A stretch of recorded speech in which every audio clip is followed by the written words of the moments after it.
Hello दोस्तों, एक बार फिर बसनेत मूवी में। आज की मूवी है Once Upon a Time in the West, जो आई थी 1968 में। तो चलते हैं सीधा मूवी में। हम देखते हैं फ्लैग स्टोन सिटी का रेलवे स्टेशन, जहां हम तीन गुंडे टाइप के आदमी किसी का इंतजार करते हुए देखते हैं। और एक ट्रेन आती है, उसमें से एक आदमी हारमोनिका बजाता हुआ उतरता है। और पूरी मूवी में इसे हारमोनिका के नाम से ही बोला जाता है। और इससे पहले वो हारमोनिका पे हमला करते हैं, उससे पहले हारमोनिका उन तीनों को मार देता है। जबकि हम दूसरी जगह ब्रैटमैन नाम के आदमी को देखते हैं, जो अपने छोटे लड़के के साथ शिकार कर रहा होता है और घर लौटने अपनी लड़की से बोलता है आज का दिन जश्न का है। इस पर उसकी लड़की बोलती है क्या हम अमीर बन जाएंगे। मैकमैन बोलता है शायद, मगर टाइम लगेगा। हम आपको बताते हैं, दरअसल मैकमैन ने अपनी सारी संपत्ति बेचकर इस वीराने में जगह ली थी और इस जगह का नाम उसने स्वीट वाटर रखा था। उसने पता लगा लिया था इस बीहड़ इलाके में बहुत सा पानी है, मगर जमीन के अंदर। इसलिए उसने ये जमीन खरीदी थी, क्योंकि आने वाले टाइम में यहाँ से एक रेलवे लाइन गुजरनी थी और उस टाइम ट्रेन को कोयलों के साथ बहुत सारा पानी भी चाहिए होता था, और इसलिए ट्रेन को यहाँ स्टॉप लेना ही होगा। और इसलिए उसका एक प्लान था कि आने वाले टाइम में यहाँ एक स्टेशन और पूरा शहर बनवाऊंगा, और जिसमें पोस्ट ऑफिस, होटल, बैंक वगैरह वगैरह होंगे। और इसने इन सब के लिए ऊपर से परमिशन ले ली थी, और इस तरह वो अमीर बन सकते थे आने वाले टाइम में। मगर मैकमैन ने न्यू ऑरलियंस में दूसरी लड़की से शादी कर ली थी, जो एक वेश्या थी, और वो यहाँ आ जाने वाली होती है, जिसे लेने मैकमैन का बड़ा लड़का स्टेशन जाएगा। मगर तभी कोई गोली मार देता है मैकमैन की लड़की को। मैकमैन को समझ पाता, मगर इससे पहले उसे भी कोई गोली मार देता है। फिर बड़े लड़के को भी गोली मार देते हैं। सबसे छोटा लड़का गोली की आवाज सुनकर बाहर आता है, मगर वो उसे भी मार देते हैं। और इन सबको मारने वाला फ्रैंक होता है, जिसे रेलवे टाइकॉन मिस्टर मॉडर्न ने भेजा होता है, और जो एक अपाइज होता है, और वो इनकी जमीन को लेना चाहता था, और उसने फ्रैंक को सिर्फ डराने के लिए बोला था। और अब हम फ्लैग स्टोन स्टेशन में चलते हैं, जहां मैकमैन की नई वाइफ जिल मैकमैन आई हुई होती है, मगर उसे लेने स्टेशन कोई नहीं आता, क्योंकि वो सब तो मारे गए थे। फिर वो एक बग्गी वाले से पता करती कि मुझे स्वीट्स वाटर और मैकमैन से मिलने जाना है, और बग्गी वाला मैकमैन को जानता था, बल्कि उसे सभी लोग जानते थे, क्योंकि सबको पता था कि उसने एक बंजर जमीन खरीदी है, और लोग उसे सन की बोला करते थे। फिर गाड़ी वाला एक बार में रुकता है, जहां हम चैन्ने को देखते हैं, जिसके हाथ में हथकड़ी लगी होती है। मतलब वो एक गुंडा होता है, जो कि जेल से फरार होता है, जो कि वहां अपने साथी के साथ आता है। फिर वो हारमोनिका की आवाज सुनता है। ये वही होता है जिसने स्टेशन पे 3 लोग को मारा था। और हारमोनिका चेन्नई के आदमी के कपड़ों को देखकर बोलता है शायद स्टेशन में जिन्हें मारा था वो तुम्हारे आदमी थे। जिस पर चेन्नई बोलता है मेरा कोई साथी नहीं मरा, वो कोई और होंगे। दरअसल जो स्टेशन में मरे थे वो फ्रैंक के आदमी थे, क्योंकि फ्रैंक ने उसके साथ एक मीटिंग करी थी स्टेशन में, मगर वो वहां नहीं जाकर अपने 3 बंदों को वहां भेजा था, क्योंकि वो उस टाइम मैकमैन के घर पर उसे मार रहा था। और वही जिल को देखकर हारमोनिका और चेन्नई उसकी और तरफ आकर्षित होते हैं। उसके बाद चेन्नई बाहर से चला जाता है। उसके बाद जिल भी मैकमैन के घर आ जाती है, जहां बहुत से लोगों की भीड़ थी।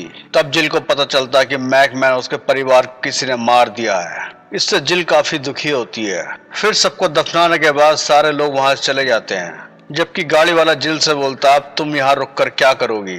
इस पर जिल बोलती है अब यही मेरा घर है, और वहां वो अकेले रहने लगती है। जिल को बक्स के अंदर मॉडल मिलते हैं, जैसे स्टेशन, बैंक, पोस्ट ऑफिस, जो मैकमैन यहाँ स्वीट्स वाटर में बनवाना चाहता था, और ये उसका सपना था, मगर ये बात जिल को नहीं पता थी। और एक दिन जिल के यहाँ चेन्नई आ जाता है लूटपाट के लिए, और जिल की कहानी सुनने के बाद वो कुछ नहीं करता और कॉफी पी के वहां चला जाता है। उधर हम हारमोनिका को देखते हैं, जो फ्रैंक के बारे में एक आदमी से पूछताछ कर रहा होता है कि फ्रैंक ने मेरे साथ मीटिंग तय करी थी स्टेशन में, वो वहां क्यों नहीं आया।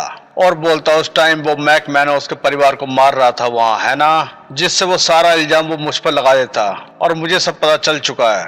जबकि उसके बाद हारमोनिका भी जिल के यहाँ आ जाता, जो कुएं से पानी मांगता है। मगर तभी हारमोनिका को दिख जाते हैं 2 लोग बंदूक लेकर, और वो जिल को वहां लेटने को बोलता और वो उन दोनों को मार देता है। और ये भी फ्रैंक के आदमी होती है, जिसे दूर से चेन्नई भी देख रहा होता है। तब हारमोनिका जिल से बोलता तुम एक सौदा करो फ्रैंक के साथ। फिर जिल उसी आदमी से मिलती है जिसने हारमोनिका के साथ फ्रैंक की मीटिंग तय करी थी, और वो ये बात बताने के लिए फ्रैंक के पास जाता है, जो कि मॉर्टन के साथ एक ट्रेन में होता है। और वो जिल के बारे में फ्रैंक से बोल देता है, जबकि उसका पीछा करता हुआ हारमोनिका भी ट्रेन के ऊपर आ जाता है। मगर फ्रैंक हारमोनिका को देख लेता है और उसके बाद उसे पकड़कर बांध देता है, जबकि उस आदमी को देखकर फ्रैंक को लगता है शायद इसने हार्मोनी को अपने संग लेकर आया है और वो उस आदमी को मार देता है और हार्मोनिका से पूछता है कि तुम मेरा पीछा क्यों कर रहे हो, और हार्मोनिका उसे कुछ नहीं बताता।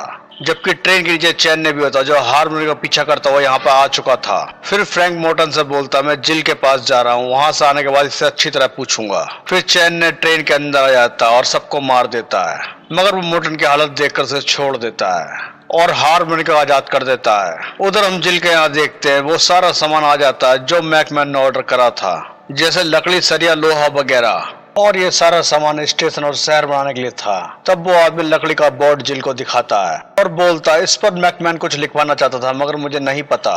जबकि जिल को मैकमैन के बक्से में रखे मॉडल की बात याद आ जाती है जिसमें एक मॉडल पे स्टेशन का नाम लिखा होता है, इसलिए वो स्टेशन ही लिखवाती है और उसे इन सब के बारे में पता चल जाता है कि ये सामान किस लिए यहाँ पर आया हुआ है। और वो घर आ जाती है जहाँ उसे फ्रैंक मिलता है और फ्रैंक उसे अपने साथ ले जाता है। फ्रैंक उसे पहचान लेता है क्योंकि ये एक बेस्टिया थी जो ऑर्लियंस में रहती थी।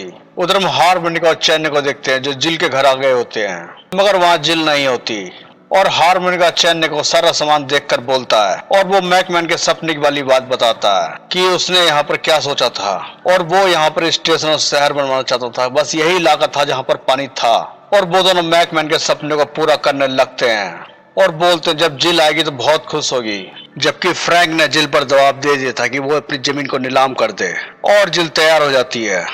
जबकि नीलामी में फ्रैंक के आदमी किसी को बोली लगाने नहीं देते ताकि वो लोग ये जगह सस्ते में खरीद ले।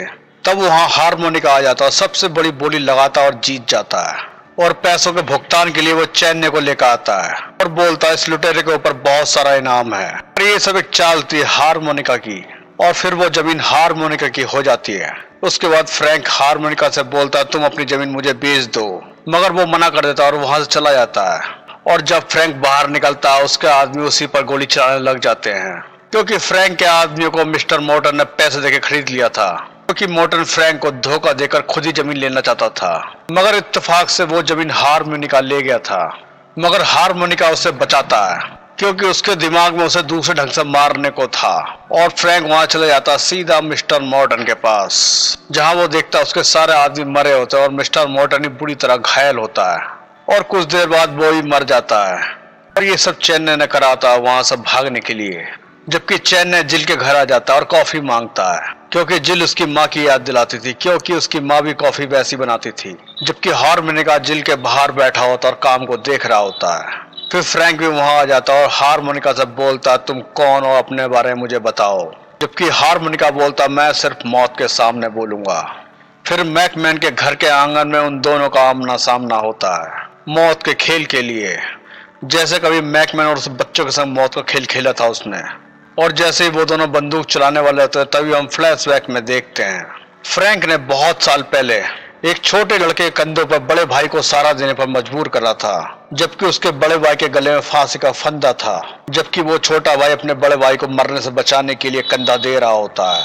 तब फ्रैंक छोटे बच्चे की हालत को देखकर उसके मुंह में हार्मोनिका डाल देता है, जबकि बड़ा भाई अपने छोटे भाई की हालत को देखकर उसे अपने पैरों से धक्का दे देता है, जिससे छोटा भाई जमीन पर गिर जाता है, बड़ा भाई मर जाता है। और अब हम वापस वर्तमान में आ जाते हैं जहाँ फ्रैंक को गोली मार दी थी हार्मोनिका ने। उसके बाद हार्मोनिका फ्रैंक के मुंह में वही हार्मोनिका डालता है जैसे कभी उसने डाला था और ये सब देख के फ्रैंक को याद आ जाता है। फिर फ्रैंक जमीन पे गिर जाता है और मर जाता है। फिर हार्मोनिका जिल से विदा लेता और बोलता मैं ये शहर देखने जरूर आऊंगा। फिर चैन ने भी जिल से विदा लेने के बाद हार्मोनिका के साथ जा रहा होता है, मगर थोड़ा दूर जाने के बाद चैन ने गिर जाता है और बोलता है मोर्टन से लड़ाई करते वक्त एक गोली मेरे लग गई थी और शायद अब मैं नहीं बचूंगा और मैं नहीं चाहता कि तुम मुझे मरते हुए देखो। इसलिए हार्मोनिका अपना मुंह दूसरी तरफ कर लेता है और चैन के मरने के बाद उसकी लाश को लेकर अपने साथ चल देता है। जबकि हम उधर देखते हैं जो लोगों को जिल पानी पिला रही होती है, जो यहाँ रेल लाइन और मैकमैन का शहर बना रहे होते हैं, जिसका नाम स्वीट्स वाटर रखा था मैकमैन ने, जो मैकमैन का एक अधूरा सपना पूरा कर रहे थे। तो इसी के साथ आज की मूवी खत्म होती है। प्लीज चैनल को लाइक और सब्सक्राइब और बेल आइकन प्रेस जरूर करें ताकि हमारी आगे की वीडियो आपके पास पहुंचती रहे। तब तक के लिए गुड बाय।